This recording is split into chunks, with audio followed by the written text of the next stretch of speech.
Alam mo ba kung bakit ang bilis umorder sa Andox? Kasi kung mapapansin mo, pagdating mo pa lang, alam mo na agad kung ano yung gusto mong orderin. Lechon manok or liempo, tapos. Walang sobrang daming choices. Walang nakakalitong menu.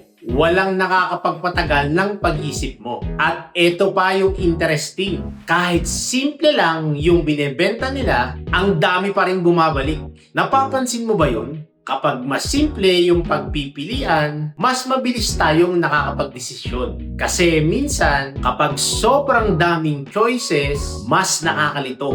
Mas matagal kang makakapili. Pero kapag clear yung menu, mas madali tayong nakaka-order. At aminin man natin o hindi, madalas, ang gusto natin yung mas simple. Yung alam natin agad kung anong o-orderin. Kaya sobrang bilis umorder sa Andox. Hindi dahil sa konti yung products, kundi dahil hindi ka nila pinahihirapang mag-design. At dun mo makikita kung bakit sobrang powerful ng simplicity sa isang negosyo. Hindi mo kailangan sobrang daming options para tumatak sa tao. Minsan, mas memorable yung simple and clear. Hindi mo napapansin, pero yung mga negosyong madaling maintindihan, sila rin yung mga madaling balikan. Ikaw, mas gusto mo ba yung maraming choices? O yung simple lang pero sigurado ka? Please type sa comment section below. And if you want more videos like this, please follow for more.